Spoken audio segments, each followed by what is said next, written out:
Here you go. Okay. Welcome back, everyone. Just gonna move the camera here.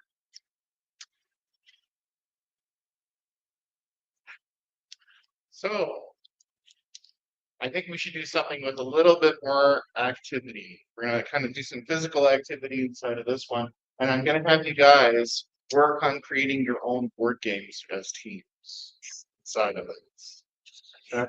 So I'm really interested in the mechanics of the rules and how the rules work inside of games. Just to make sure I get rules.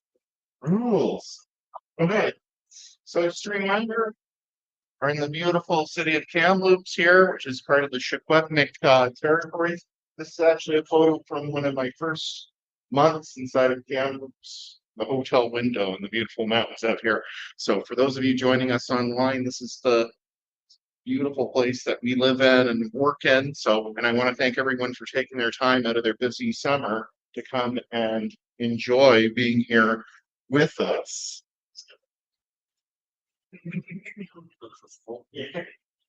I always get the question, Dr. Brown, is there any books that we can read if we don't want to listen to you? And in answer to that, I got a few recommendations where a lot of this talk kind of comes through. The first one, and this is probably a good kind of like summer read, it's a little bit lighter, a little bit less thick, is Game Wizards. And this is actually the history of the rule set of Dungeons and Dragons and how the original TSR was created and all of that. If you're not interested in just Dungeons and Dragons, if you want the whole history of a lot of different games, the same author wrote this, Playing at the World. This is one of those big books that you can hit someone over the head and probably assassinate them with. Okay? Huh? Let's not do anything too crazy. But that's the one where if it's at a murder scene, we'll know. Yeah, sure. That's why I brought them in. So feel free to take those and put them around.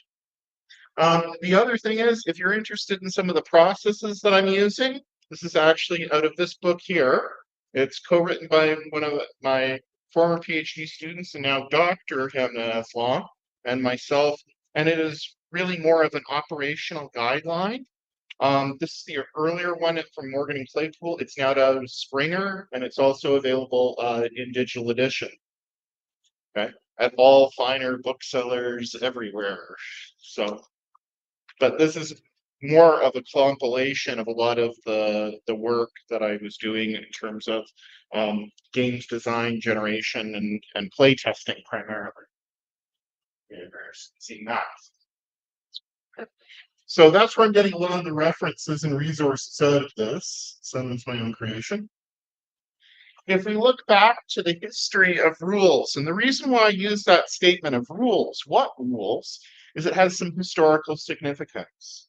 Has anyone ever heard of the Society for Creative Anachronism?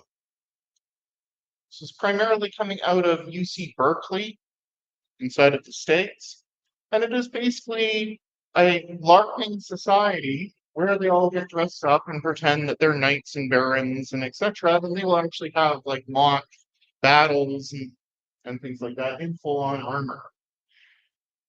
Now, we probably also see a lot of these with kind of like wizards and wardrobes and things like that. Last year, actually, at the Canada Day celebrations, there was both a booth for the Society of Creative Anachronism and a society of like LARPers that was doing the D&D things. And they were like one booth away from each other. There were some mean glances being put back between them. So I was kind of waiting for this, like, oh, who's going to win this war between the, historical role players, acting as if they're in Game of Thrones, and everybody else is acting as if they're coming out of the hop. But these societies have exist, and in fact, a lot of these types of societies predate the creation of D&D. This is where the original role play that as we see it today, with the rule set, all that, this is what it stems out of, is a lot of these societies for creative anachronisms wanted to create some form of rules by which their LARPs were played. by which they could, dress up as knights and barons and etc. And the question was, well, if I'm supposed to be from this barony, where does that relate in the rest of it? I think we all remember when we were playing as kids on the playground, right? We would create these imaginary worlds. And you'd say, I'm into so-and-so of whatever. And you'd say, I'm into so-and-so. And there was that power creep, right? It's like, well, I got all the powers of both Batman and Spider-Man. And somebody else would say, yeah, but I got the powers of so-and-so. And then it would just, end up as a fist fight on the yard and teachers break up and say, what's this about? Well, we're just playing. And it's because you're making up rules and somebody was doing like a violation of them, right? If you're playing cops and robbers or whatever game you're playing, right? There has to be some form of rules. But children, there's no rules, right? They just go, well, I can do that. No, no, no.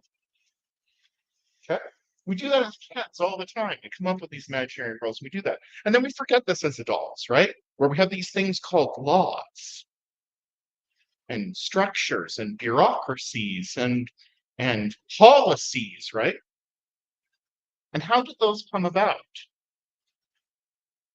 Hey, I'm the king of this place. No, I'm the king of this place. Well, I got a sword. Okay, you're the king of this place.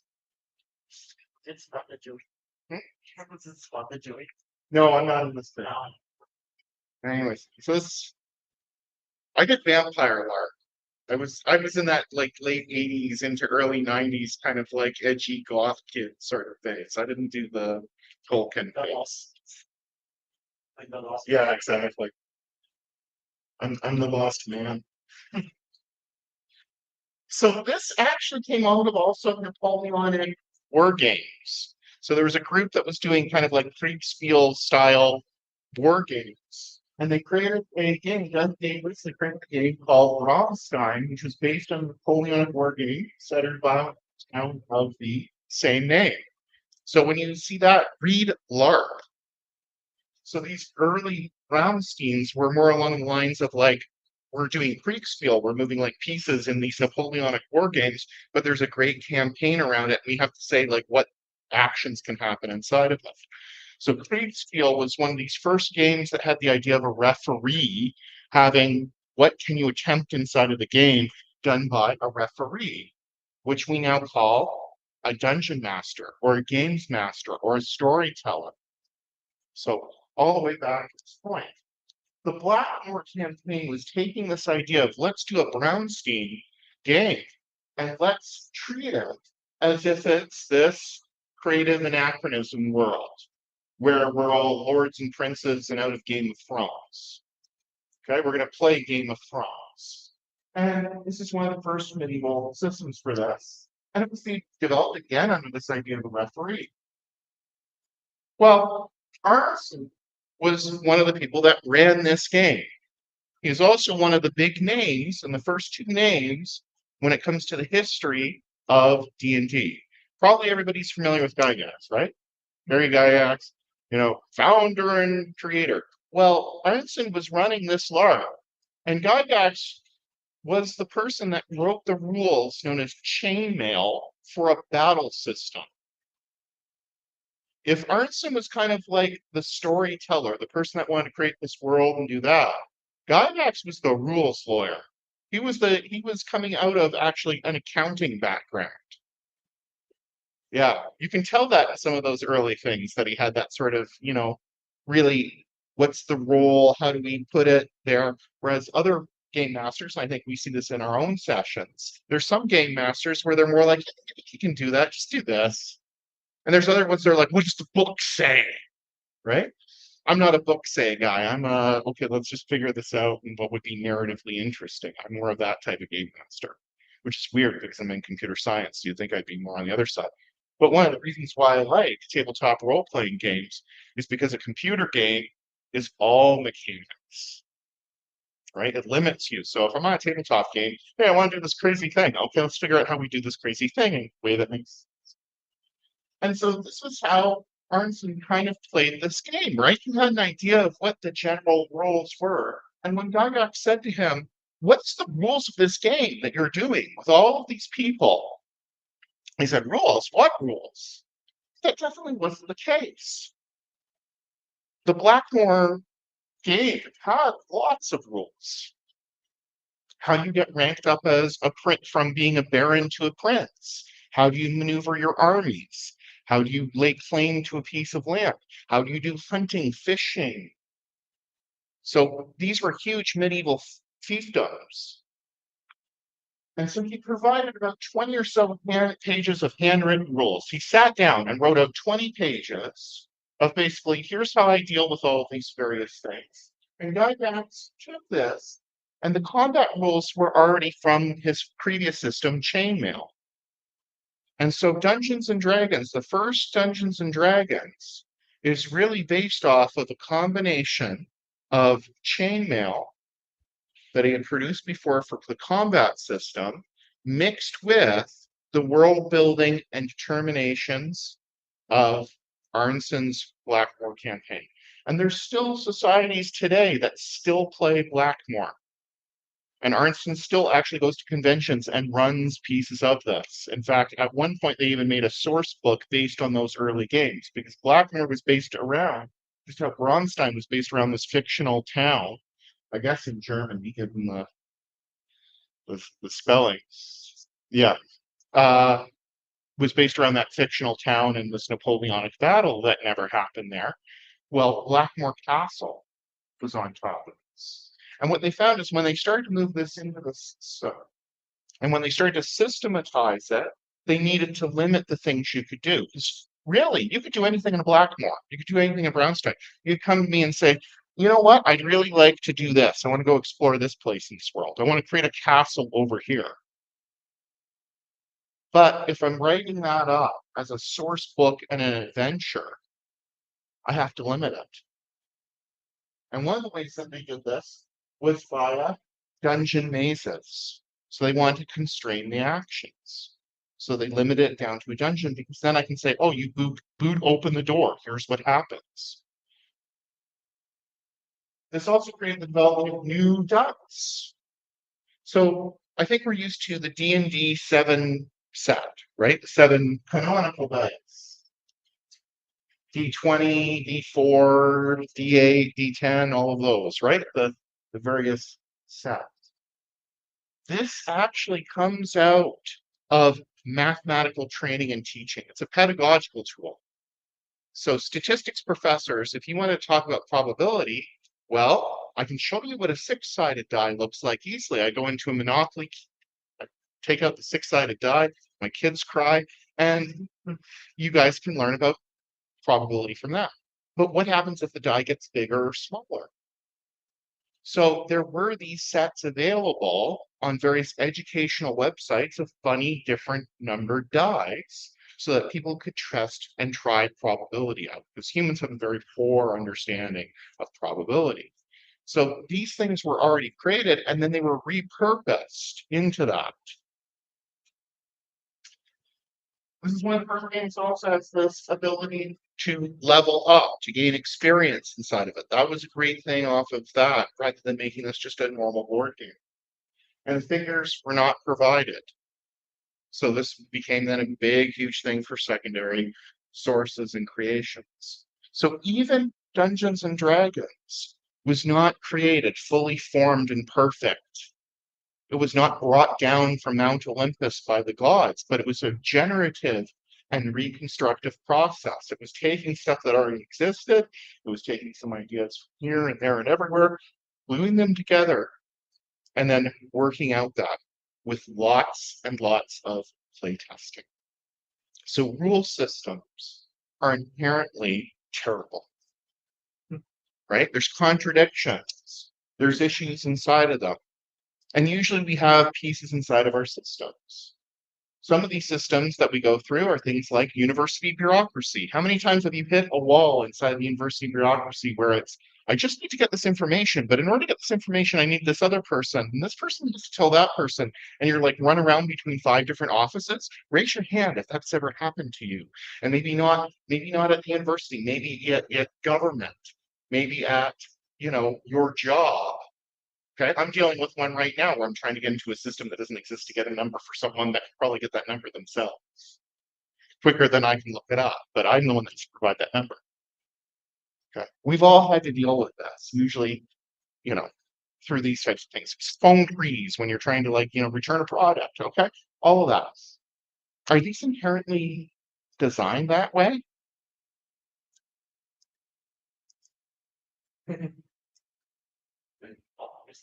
Optimistically? Look at the US Constitution. How many amendments does it have?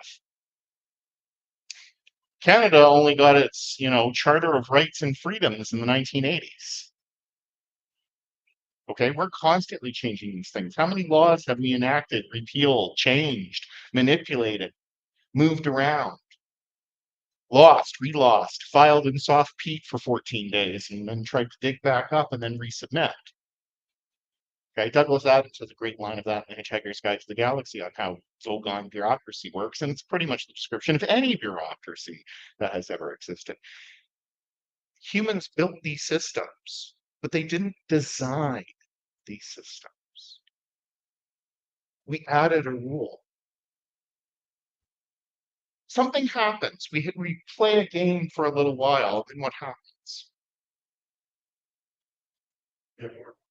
You get bored. Yeah, okay, maybe you get bored. What else?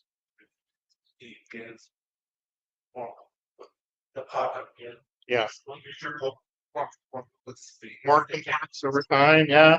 There's that whole thing of, hey, I'd like to do this, but this rule says this. Now I can make the Goblin launching cannon because, have you ever heard of this? The Goblin railgun? Okay. It's a non-action to hand an object to another person. So what you do is you take all the goblins and you line them up. And the first goblin takes a rock and passes it to the second goblin. That's a zero action, causes zero phase time. That goblin hands it to the third goblin, who hands it to the fourth goblin, who hands it to the fifth goblin. Well, you get enough goblins together, and an object is now moving at the speed of however many goblins over the time of zero turns. The last goblin then throws the rock, and that's a goblin railgun. Because it's the same sort of principle as a railgun, right? It's that magnetic thing. Super. Okay, now you can argue that, well, Games Master, given that the goblins moved in that quick over that period of time, that means when the last goblin throws it, it's moving at the speed of this. So it should have a higher advantage. Okay, obviously, from the game mechanics, that's legal. Does it make any sense? So what do we do as game masters? Say no. Roll for it. Yeah, goblins start passing this rock. Their hands get hotter and hotter as they pass the rock along, and the whole thing just explodes. Like there's ways to deal with this. But this probably shows you some of the issues here, right? We've probably had to deal with something around the idea of a catch-22, right? The canonical version of this is anyone that's insane has to sign a form to say that I'm insane and can't go on bombing runs. And so, but the very fact that you signed a form saying that you're insane proves that you understand where your mental state is, which is the actions of a sane person. So I'm really interested in how we come up with rule systems. And so today, I want us to take us through an activity to talk about that. Okay, so first of all, I'd like you to get into teams. Don't need to be too big. I think maybe 4 each row. Okay. I've got some flip chart paper over here. How many people? How many people you I mean, like 4 or 5. It's not too bad. Got 3 or 4, 4 or 5. It's fine. 4. Okay. I've got some game objects. So got some flip chart paper. I got some color keys. Ooh, arts and crafts. Yeah, we're gonna do some arts and crafts. I've got a whole bunch of different colored and non-colored chart. I've got some various different dice.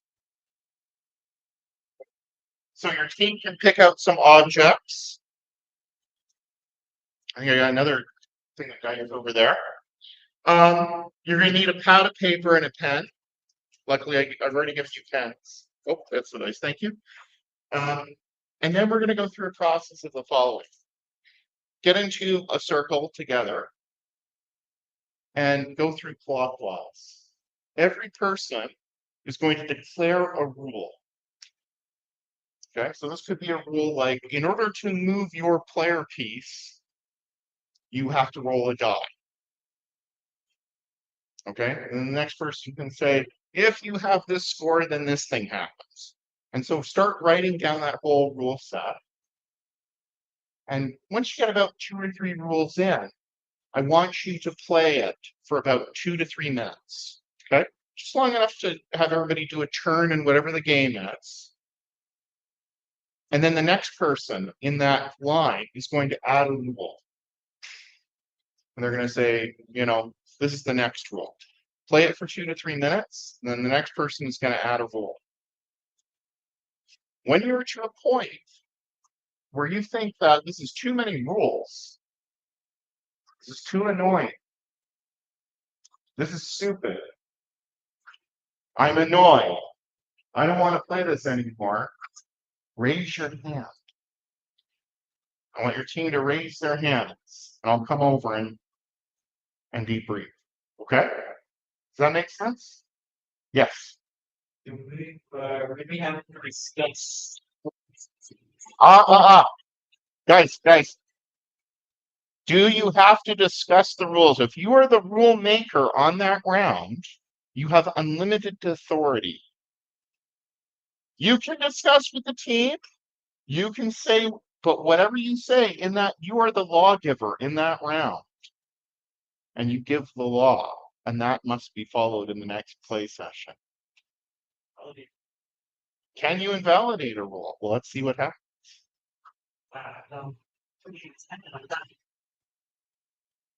Okay? Is that clear for everybody?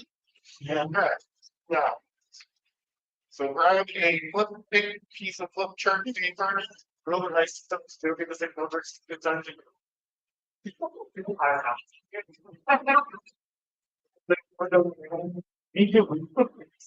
Good. I hope this goes without saying, but I'm going to say it now that I heard that. Don't pick on each other. Okay? Rules have to be within reason in terms of like, we're at a university. Please. What about everyone?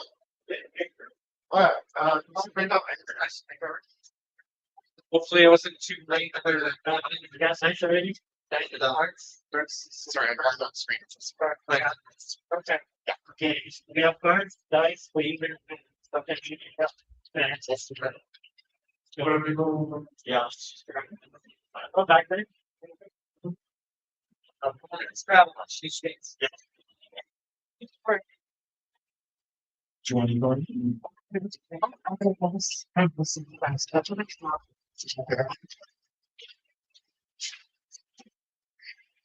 I'm looking forward to see They come up with, yeah. Well, it was actually the news. so different. People think physical. I gave you the law, stuff like that. So it's more like, it's like it's the first time, like,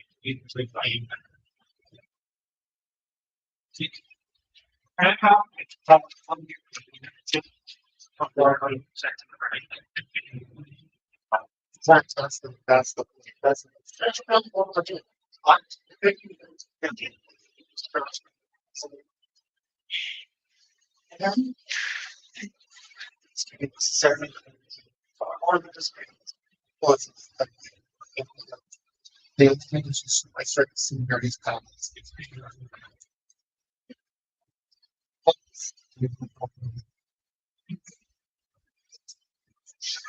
There was a bit of that.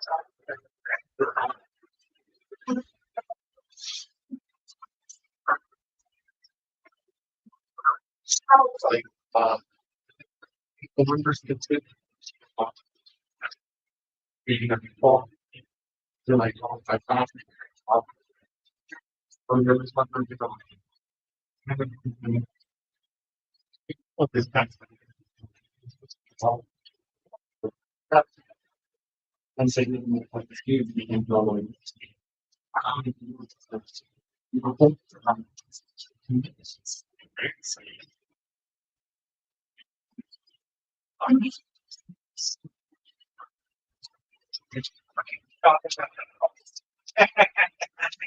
Yeah, I don't know.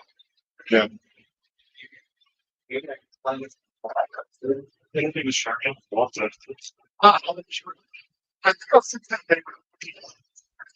That's cool. Can I have you guys in oh, sure. Let's test it. okay, we're doing all. Okay. Okay.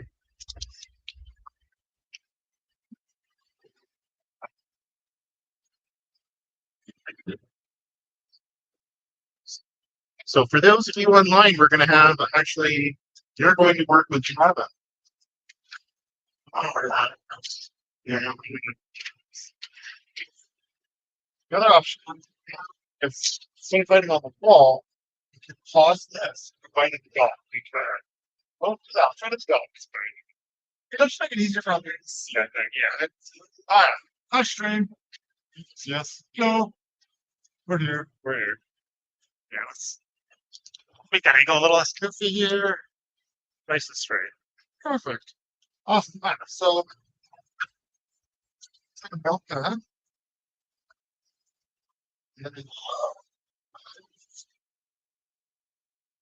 Okay, there we go. Oh, so we're gonna do this here. We got a nice notepad here. Beautiful. What is this? You speak. Yeah, it's not hard. I don't know what any of that is. Delete it all. It's my computer, but You're right. it's not. That's how we work. Is that Sources.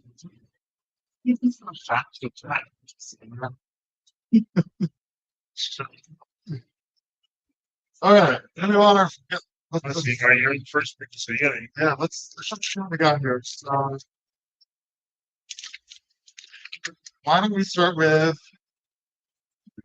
some sort of starting amount of resources? So let's say you start each player starts with 4 and 4. 4 of each. Yeah, 4 of each. Okay. So that's rule 1. Each player starts with 4 green gems and 4 green gems. What do you feel? So I have the main carry. Stop. It's not me. He gave it to me. Yeah, because you're Let's see. Oh, all right. so we both have 4 of each. 4 of each, yeah. Got some news there for me? So they're actually big. Okay, 2. Roll 2. That's 2. I'm going to say. You can either do. Yeah. You can either roll less or use the cheats. Okay. Which is what? No idea. Okay. Yeah, so you can either roll the dice, just some sort of probability based, or gems, which is currency based, assumedly guaranteed. Or like it'd be like used for something like a current, like in the currency, or like an ability or something like that. Yeah. Action. Yeah. Okay, so let's assume. So we've already separate action economy once we're triggered manager. Yes. It's one action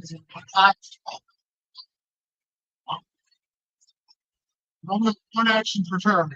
Want to get a good one. So what do you do? So I think assuming that these resources are both your resource and your life. Yeah, I was gonna say that we have 2 different colors. They can be different resources. So let's say that we only got 4 and 4 though. We have 4 and 4. Start just to start. Sure. We could get more something. Fair.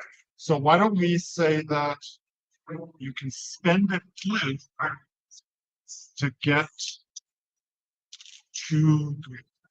One for 2 green. Yes, that's the ratio. So as one of the gem actions, spend a blue to get 2 green. So Okay. functionally doubling up. Actually doubling, but that must mean the blues better, way more. So The green stand. the greens do. Yes. You don't have to. You have to. I understand the minutes. Expire right. It could be like so and like what I get to us. It's good wallet. You get. What do you get? When you get the damages rates. So you're gonna be always spend the rates. Right, you know, chiefly just what do we have? Chiefly just do like you can find grades, 2 grades. It's a Yeah. Okay. So spend 1 versa. Let's see. So dice. nice. Dice upon available. Depending on the dice, the odds change. That's right. 1 in 4, 3 in 5. Knowing that, and knowing that you have to roll this with the equivalent of using a gem, I think it would be converting. Let's say you can roll a dice. So pick for the green, probably, right? That makes sense. It would make sense. One less than blue. Yes. Right? 'Cause that's convergence. As a dice means roll of the dice. What if you can like almost not tax level? Steal. Yeah, that makes sense. We're not holding up. Yeah, you got so you're stealing money. So making the money the point of the game. Roll the dice to take any gems from your opponent. So I'm decided that that's one of the dice full. I haven't specified How much? how much. Yeah. One thing to consider is that right now we've just said that some party Murphys. Yep. What do we want the dice to do? That or we want these to your dice. If you can do maybe. So okay, so like so if we spend yeah. If we you one day you'll do one of these tag your next slide. The game then up sure. Let's throw it. Is that first I'll steal it. so you just spend it in the time, right? You can use the number of spaces with the back safe for with the dice. Say, I just want to check with the names. With these, yeah. Right, because you need to do it. So if you what we can also consider doing. yeah,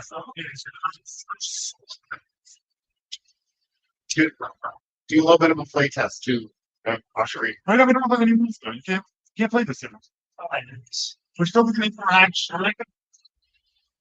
Right? And then I like super detail. We're doing this one. The other side is so easy to say. Yeah. So like you can lift dice. You need a defense there. You need to put that there. Or do we do DC? Do you do a DC to succeed, right? So if they can roll for a D12 roll to blue gem, then what can they defend with? Then you spend a gem in defense as well. And that'll determine your weapons. So you 12 blue. So if you get attacked with blue guy, D12, blue, and then roll a D12. And if you defend with a blue, and also roll a D12, and if you defend with a green, you're going to still D6. So I think that's tough. Not for a loud This exercise. Do you think that that's switching from how the Peachon said, it's just D6s? Just D6s. So it's D12 to D6. You don't. Yeah, it's 2D6. It's advantage on D6, right? And then if you that way, so I'm thinking, right? It's because mathematically in D&D 5e, if you each 20 with advantage, it's still adding up to 5. Right. So if we do these D6s, right? So attacking with a blue, Goes through that. I conclude you will 2d6 keep the high. That's right. Yeah. And then Keep the high or you can fly. I think keep the high. If you're giving that roll 1, that's your defense. That's- 2, you keep high. Exactly.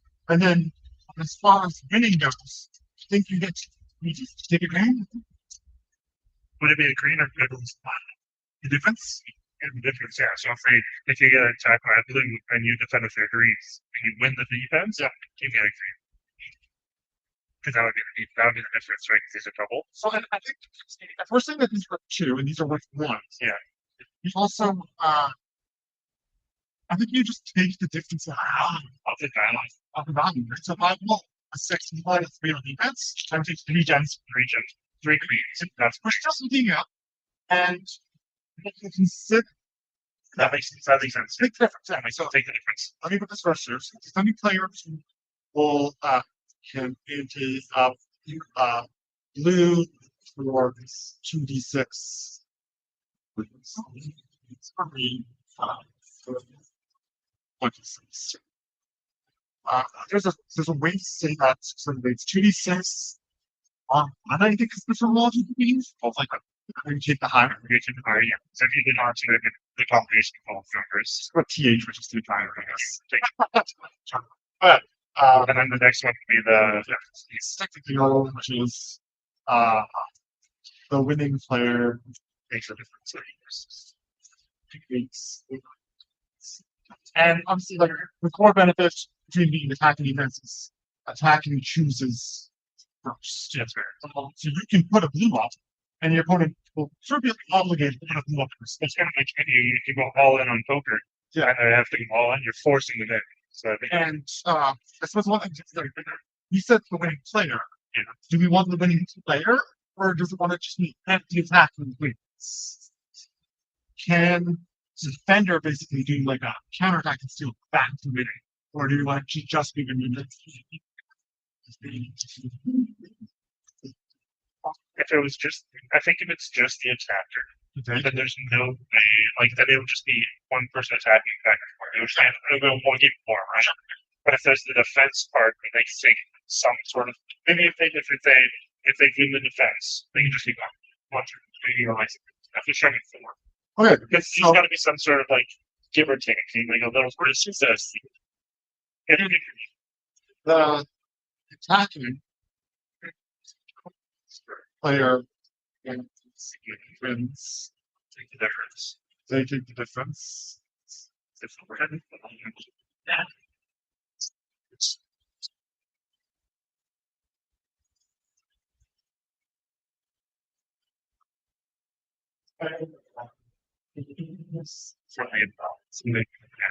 I don't say they take it. And they just take it. It's like, you failed your attempt, And and you're spending these. Well, you're spending. so that goes back into the pool. That goes in the pool, and you're getting. So it's like it's a risky business. Yeah. Depending, you put one up, you can win back. That's right. So you roll well on defense, yeah, And, or you can double enough where you sort of put up a blue Yeah. to potentially mitigate up to 5 rolls. Yeah. Okay. So I think we've got enough. Yeah, that's good. So there's your Limit especially. right? So, we don't have it in here, but First. first, let's do 2 6 take the hatch. If you take the hatch, system, you win. There it is. Yeah. Alright, so I think you're gonna attack. Good. Back with blue. Yep. I think that's the first time. Let's take with the blues myself, just to even the odds, right? Take the heart. Take the high. You got a 3. 2 and a 3, so that's a 3. Yeah, I got a 4 and a 4. So in this context, we both lose our blues. Steal. And I steal a green. That's right. And that's yours. Okay. For mine, I'm gonna attack you with the green just to see how this goes. Okay. I'm gonna check the green, of course. Okay. One dice. I got a 4. You got a 1, so I'm gonna take. I still lose mine. Yeah, but and you would take that. So would you this go into the pool and you take this one? I suppose that is how we That's how we read it. So that's how we define it. spend it, just shop, and you pull. Right. So this is the flaw in the rules of this play test. Exactly. Right. So, sure. So I'm gonna go with that. Another green. Green, yep. Last green. I think it'd be interesting If you to could- force you to break. And because I'm ahead of you, if I can get that to look up to top. What happens to the top? We didn't write it. United. You just made shop. I think it just goes to shop. I think just skip it. Right. We need to We didn't write it. Right. So we didn't want to roll down for times. That's on us. It's track times. We didn't specify this. I specifically said to have two things. Or Yeah, we didn't say which. You can use all dice or use the gems. I use the spend a food too. Just say spend a food. Trying to implies it's your action. Yes. Which is a bad action. It's a bad action. Never do. No. Just spend the time. But yeah. Unless you really want to play defense, where you're just like, oh, let me spend 2 games for ability. That's the big thing to consider is you have no queens. I have to put a bloom of you. Not what a blue no once. So I can attack you with the green now. I'm losing this blue no matter Yeah, you're losing blue. Yeah. Even if you win, I'm the still most you get back the green. is a green. Yep. Six. I got a 2. So So my I'll blue, spend mine. my blue And is then still. you'll steal on green. Yep. That's not bad. I don't mind that That's action. good. That's good action. The ability to force your opponent Yeah. when they're on the back foot to push through if they super aggressive. That's fair. That's fair. Yeah. So go ahead. I'm actually gonna convert one of these to 2 greens. So now you've got a bit more option. And I have the wrong to that's fair. Okay. And because attacking and defending are so like sick, just feel like to skip a turn of like attacking and then to make sure that that's the choice. But I think they can great.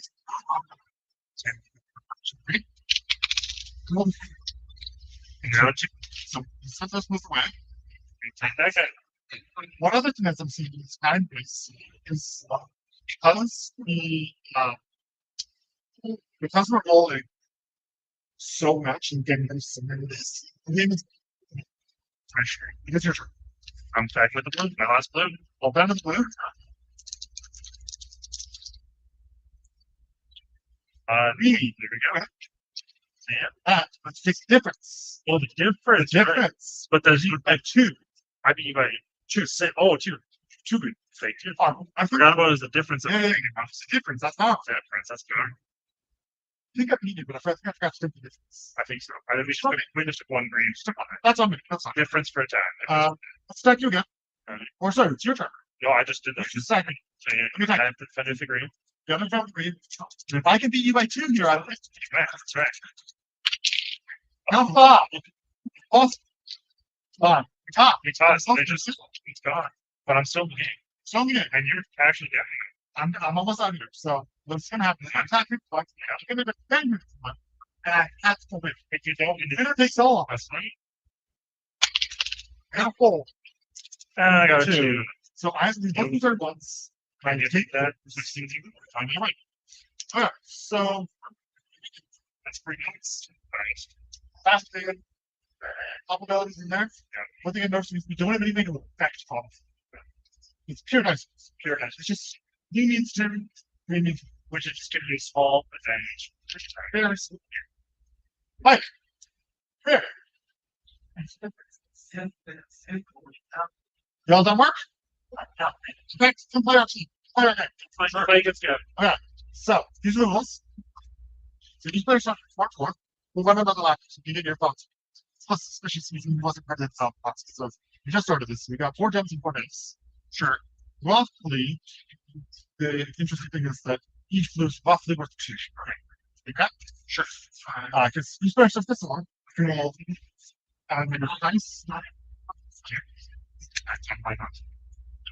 So, Oh, all right. Straight in stream. You are the main page, but it's saying, oh, awkward. All right.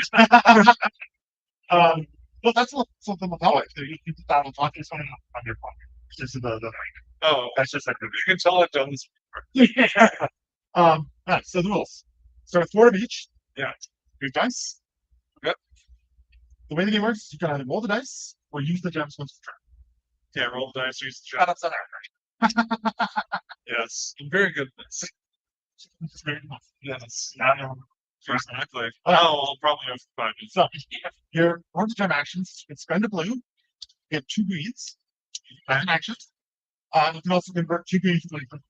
That's an action. Let's go to the bank. Sure. The other actions, well, that's 2 actions.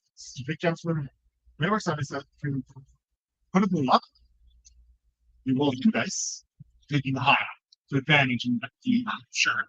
If you roll 1 up, just right.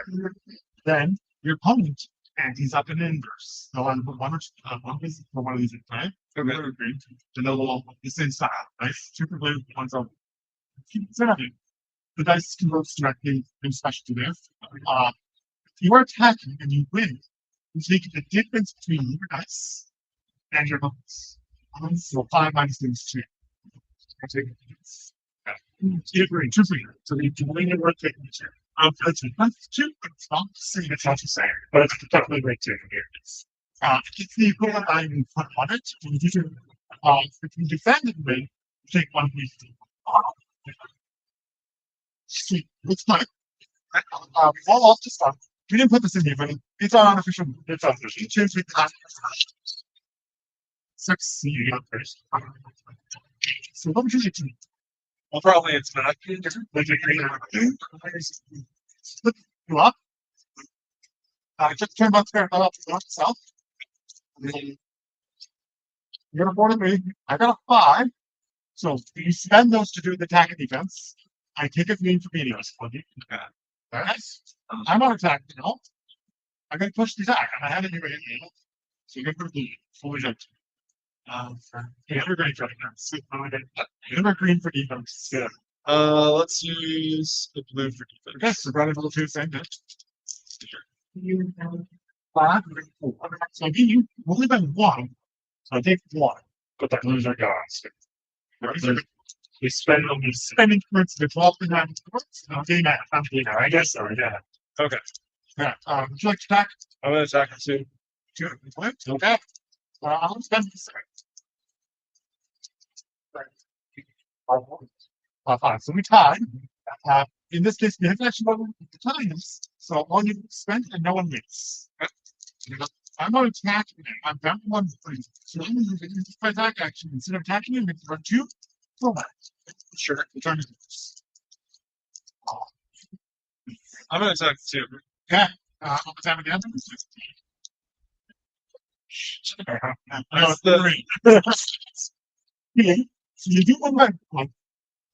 You take 1 red. You are. My turn. I see you have greens then. So I'm going to take advantage of the atoms since you're put up blue up and get half the defense. Because after the defense, you can battle blue. okay. Level 1. I'm going to roll 2 dice. Level 1. You actually tied, so I actually lost more than you in that one. It's much kind of like it's dice. Alright, guys. Some kind of like shoot. The battles that they had inside of the Axis lots. It's kind of loosely my brain sparked like Warhammer when you're attacking and you face. Yeah. Right. So I'll probably attack with 1. Okay, and I'll have to try with 1. I got a 6. So because I beat you, I take 1 and you're lost. That's it. Yeah. So that's a little game. Made a 1 so it's just now. Okay. Seems to be good. The mic's are looking good by the way. One looks well, one's muted. So if you can't hear Mike, that's wild. Come on.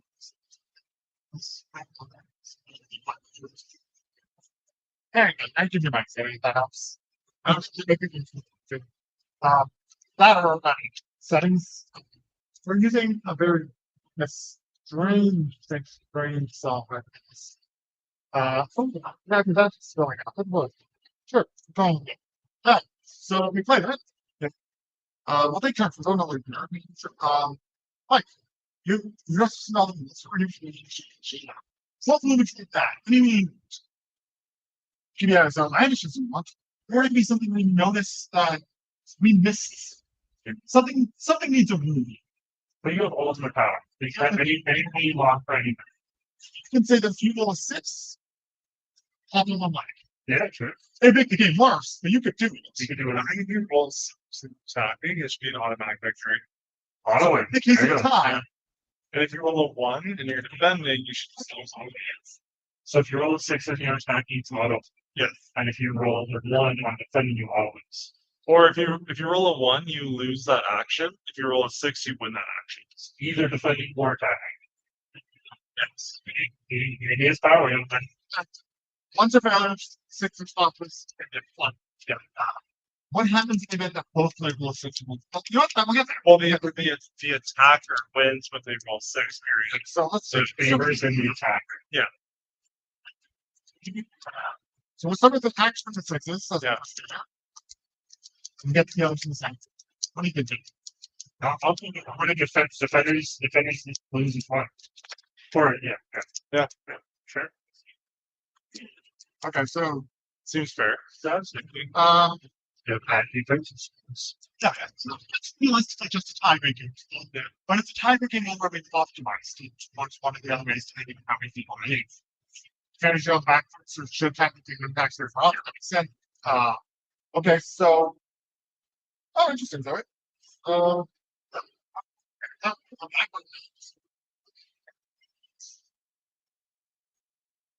That's all you get. You just last roll. Last roll. Like you do something for ties, but they're all dice. Yeah, so I think let's just put a roll in here where if you tie, roll again. Yeah. Tie rolls again. I want someone to win each time. What if you tie and you can double your pieces? You can double. And Like double nothing. so if you tie, you can choose that. Yeah. You got 2, now you got 4. So each player puts more up, but you still win the same match. You can win the exact same amount. So, but if you win the difference of 4 dice, or it's still going to be the same. So you take highest. So if you screens have highs. Yeah. So we can do ties. Roll again or ties you do. I think The roll again probably makes more sense. And yeah, the roll again makes more sense. it's easier because I think with the attack and defense and switch back once often anyways, there's no really need for us to be stacking cards on top of the thing. When you flip the lines, just like Well, because if you were at the time, you put up another blue for another blue, you're still losing both the blues. You need to win. So it's True. If you need 3. True. Yeah. Sure. Let's play this with the way we got it. So we put in some tiebreaking rules. Here, come play. Yeah, come play. Okay, go ahead. Let's see how this game works. So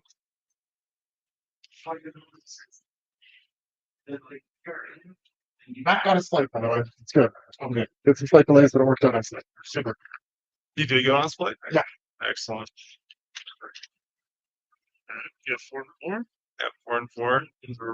Do we have 2 to each body? Like, No, in the rules it says 4 and 4, so it's time 2 and 4. sure. So yeah, there's number 2. Chat might be reading. Do I do every roll in 2 to start? Yeah, and take it first. Oh yeah, That's good. that's a solid difference. So I'm gonna attack you with blue. And with the blue.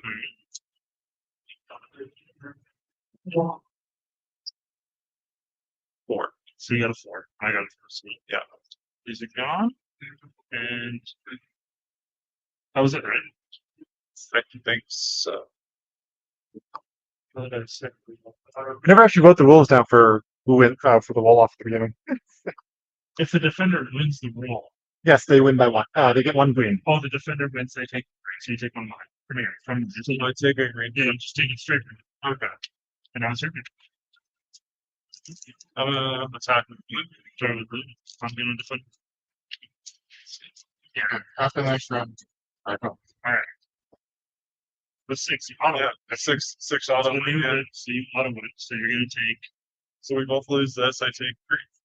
If I win this. Yeah. Yeah. No, I need to roll. This is the difference. We didn't specify anything, so I have to actually roll. Doesn't matter what I get. We got a 5. So you get you auto win for 6, but you still take the difference. It's 1. So you took 1 from me, which you get already. So Okay. but yeah. So Specifies still roll. it specifies that so even though you got the 6, I see not you still take the difference. Yeah. People got that. Very. Yeah. Sorry, but anyways, look at this. Oh man. There's always a chance. Yeah. Like, look at the bunch.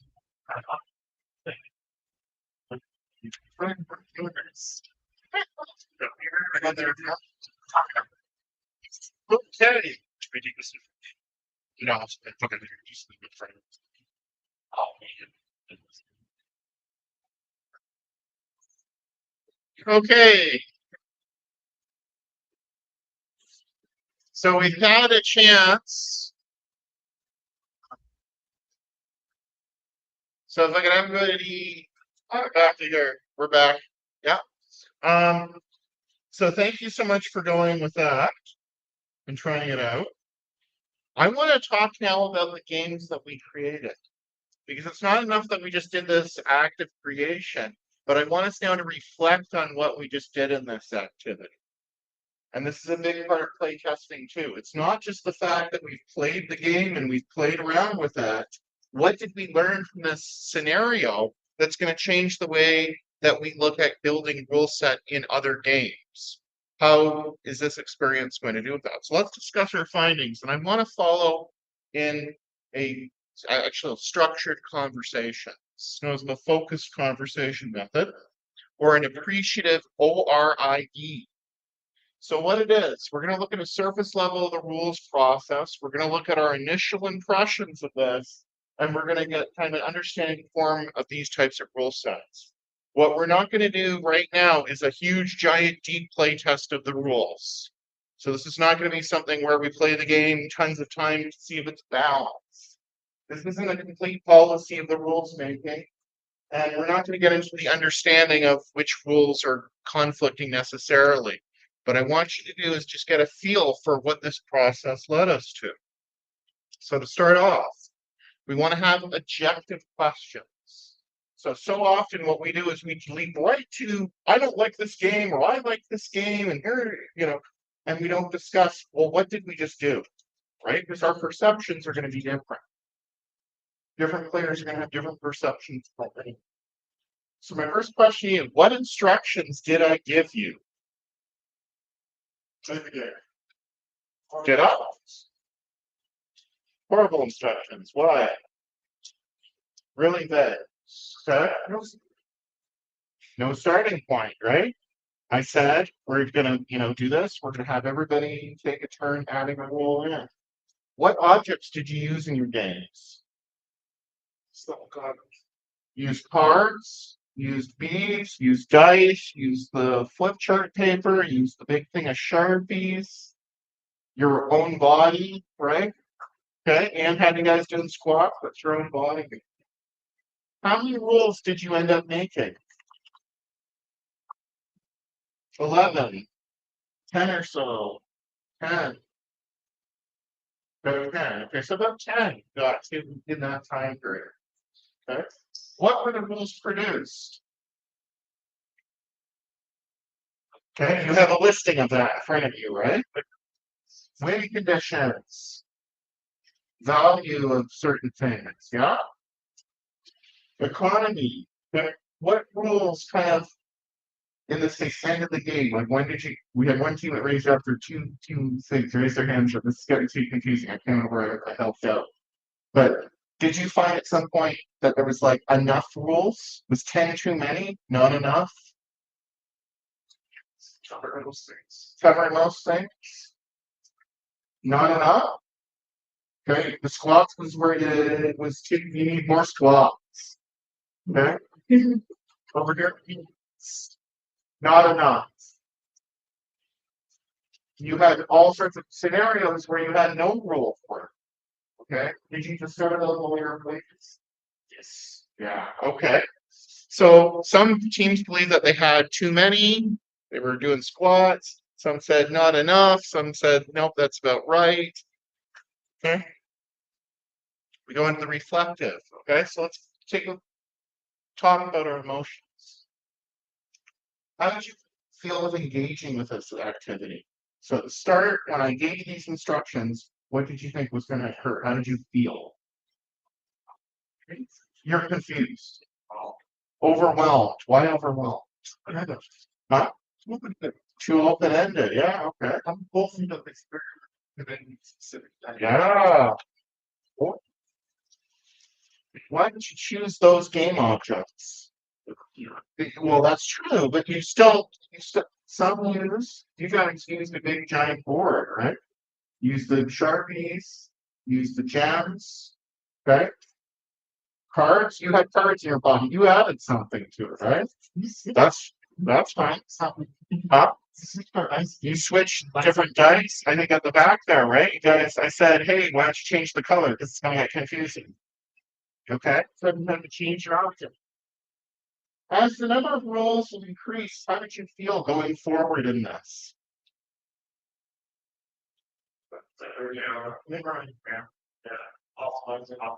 You're more optimizing, you're refining. Okay.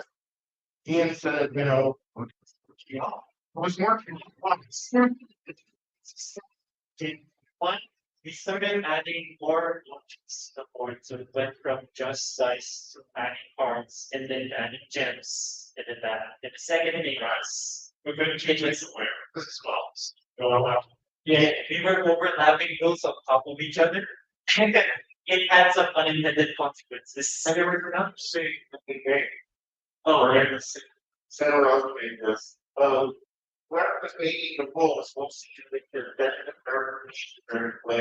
Yeah, you're all very self-centric rules. Oh, that's weird. Homemaker's making self-centric rules. No, that would never happen. And what were the feelings on some of those individual rules? Did any of them make you feel happy, sad, upset, confused?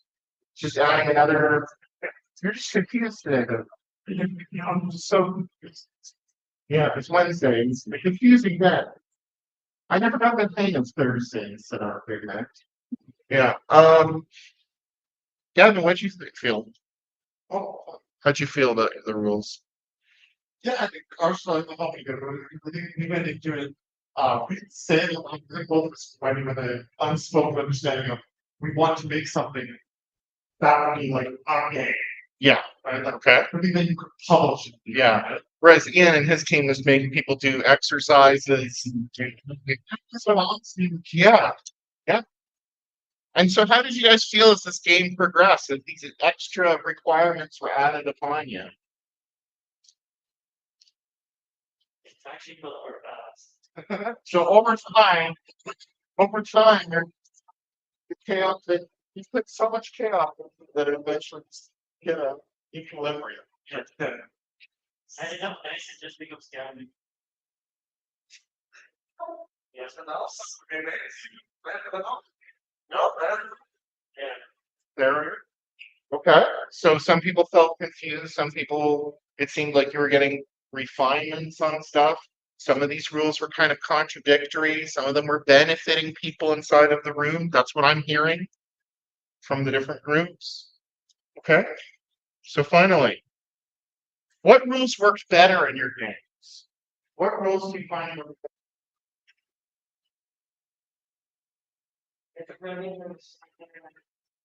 I would compare a certain point, your ending point. So having a goal that you could reach, having what you start with in terms of the resources and the economy of your game, having a clear end point, a clear goal.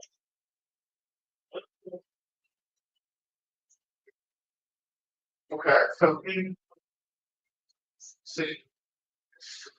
yeah, but you can make a rule and it's so big that it's all study right?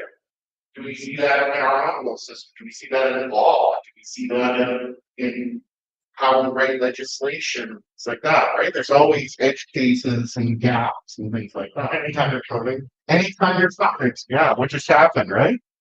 Okay. If I take there's a great example inside of Canada. If I take two wrenches and I put a piece of chain between them, that's an offensive weapon because it's nunchucks. And then I undo it, and now it's not an offensive weapon anymore, right? So there's always such edge cases that nobody thought about in our own governments and legislations. Right? So it seems like when we started reform, it's a lot clearer. So, wow, With that, were any of the rules contradictory? Yeah, what rules do you have in the front? I think you wait insurance, but then that we push for the channels, so then the way of waiting is fights. So then we don't say it is part of every point. It's sad. It's sad from the regular one.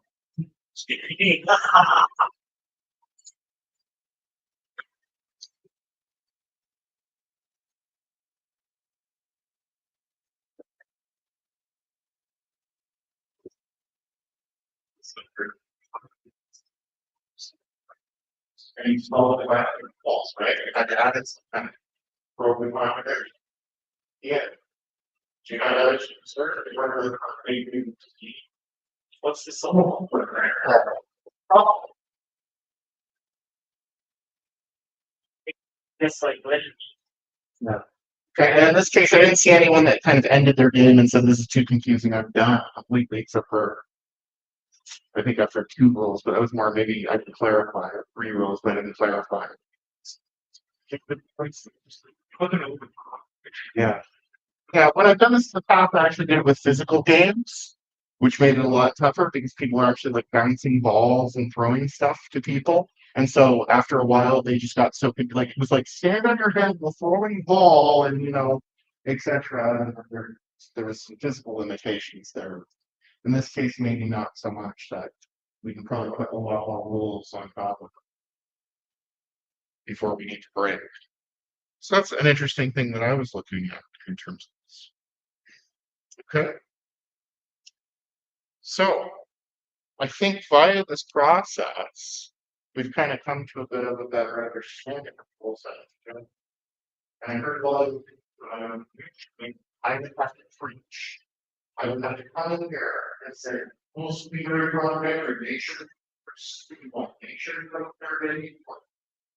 make sure that don't get too complicated around that. Because they're around stupid. We guys learned that all. But I really like this sort of process for kind of drawing that forward because you guys got to create a game, play around with it, and yet I still reached what I was aiming to get at. So the focused conversation model is used in these types of situations. I've used it inside of play testing, and I've also used it inside of requirements engineering. So if you're doing anything with, say, like a customer, and you're trying to kind of like generate ideas and go through this, work with the software for a while. How did it, what happened? What did you do? How did it make you feel? What did you take away from that? What should we do next? Because everybody wants to tell you, you should do this. Right? How many times you've gone to, especially for those of you that do any sort of software engineering or doing any work with clients, how many times does a client come and say, you should do this?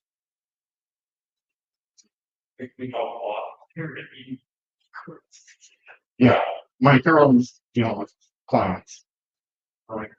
Yeah. And they're like, we want this done. What's your and the question is, well, why do they want it done? Could you show me the objective, take you through the process? How does it make you feel? Why? How do we go about achieving that for you? Yeah. So this is a way that you can talk to play testers. Because here's the other thing with play testing. You bring together a bunch of people, you play the game. You say, what do you think of my game? What do they say? It's good. It's fine. Okay. This helps elicit good feedback. Right? Get them around the table. What did you do during my game? What did you do during my game? How did that make you feel? What can we get out of this? What would you like to see changed done in the game? So that's always your last question.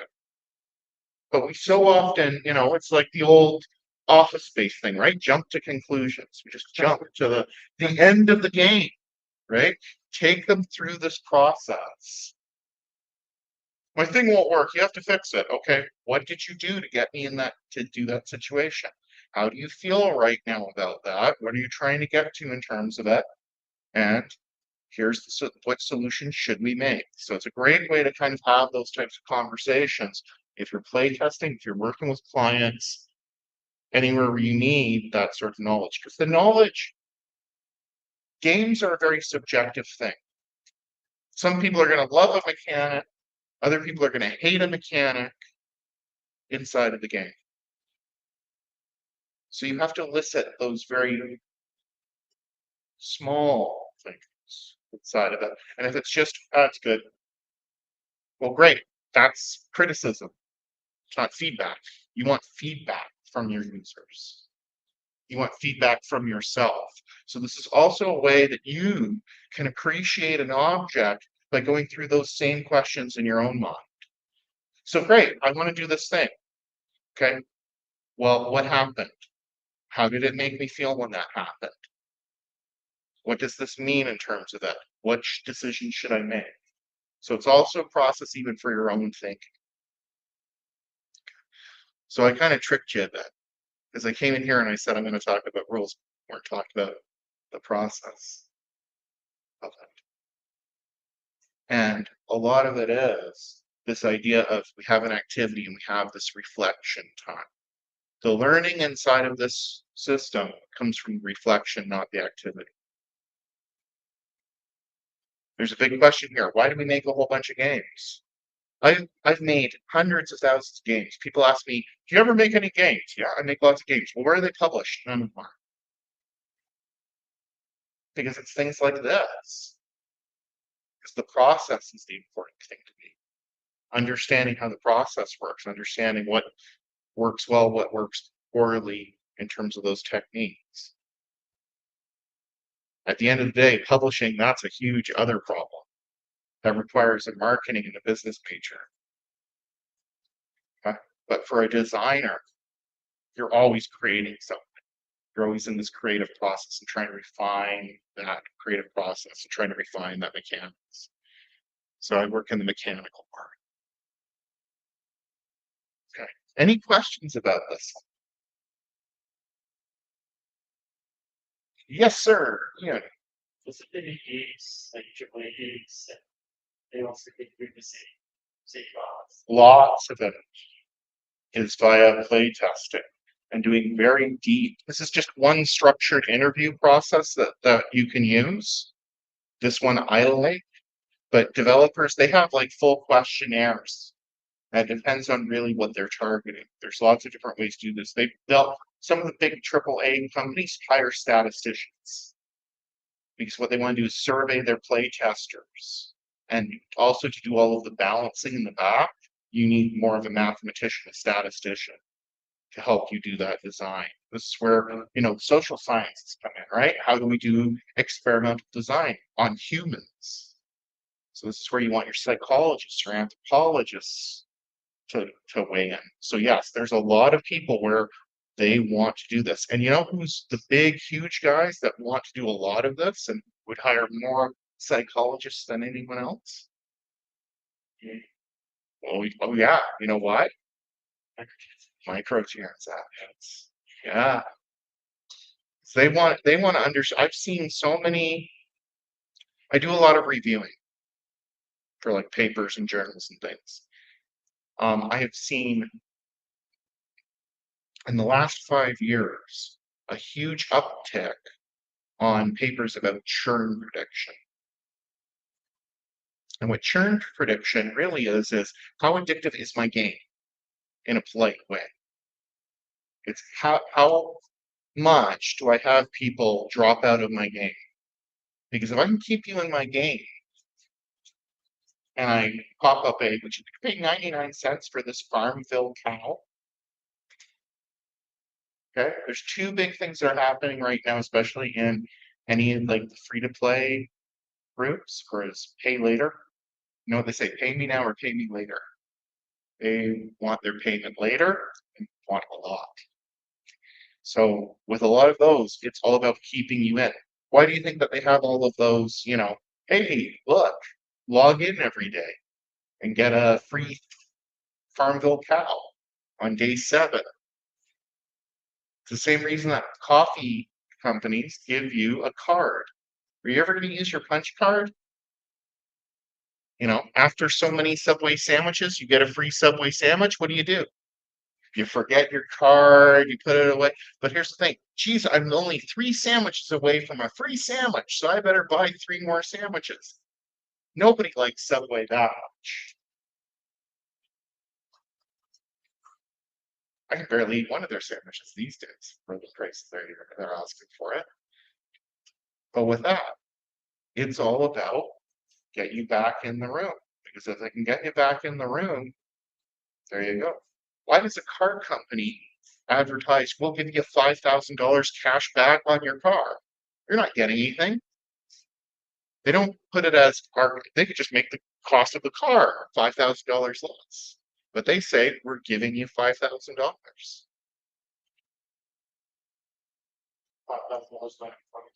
Yeah, you're getting $5,000 for your So, hours are required for buying your products.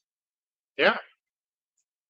But you're saying that you're getting it back beforehand. So there's all these types of things inside of it, right? There's all these types of methodologies, and they want to have people that are good at doing this sort of analysis. So the big thing about statistics is a mind antivirus. Okay. There's a great quote on statistics. Lies, damn lies, and statistics. They're all in the same bin. Did you know that you can use statistics to prove to 90% of the people anything you want them to hear? I just made that up. Yeah. There was one, I really love this one. I use this as an example all the time. I teach statistics. There was one where it was on like one of those like news magazine shows. You know, you watch a morning show in the morning and they got like those really like upbeat people that have been up since 5 a.m. and just drank way too much coffee or maybe didn't go to bed. They might be on cocaine. I don't know. It's like Canada AM or one of those, you know, things, right? Hey, Jody, how are you today? Oh, great, Chuck. She looks like she's, you know, up on crack and speed and everybody else should be asleep. One of them, they had a person on there that was trying to advocate for more money for school systems. Had to do with a big strike. And they said, you don't understand, 50% of all children in this province are below the average in math.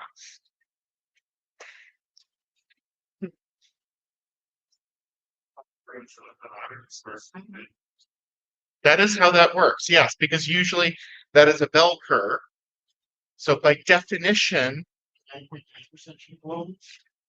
no, like 50% should be on the one side of the curve and 50% should be on the other side of the curve, right? And so they'll do that.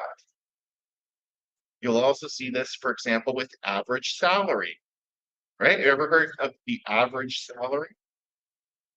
The average salary at our company is $100 a week, we'll say. Okay? Or $100, I don't know, give me a whatever. If you're Jeff Bezos, okay. Yeah, if you're saying, you know, it's $100 a day, it's our average salary, you go, oh, okay, well that's not too bad. I think that's now at the national average or whatever. Okay.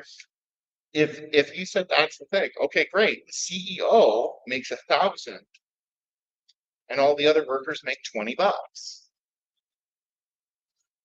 Great, there's your average.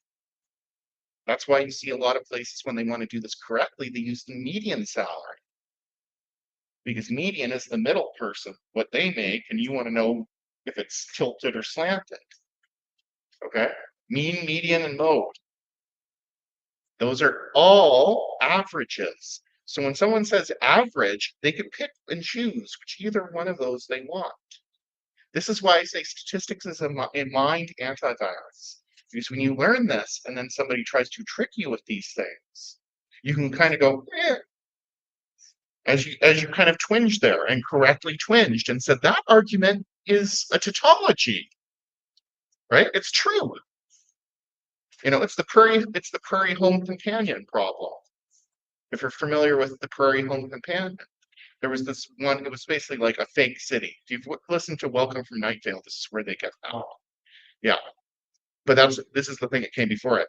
And inside of that, they said where all the children are above average.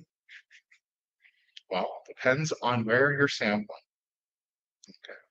So with that, I hope you got an experience with playing around with real systems. I hope you got a cool game to try out and play.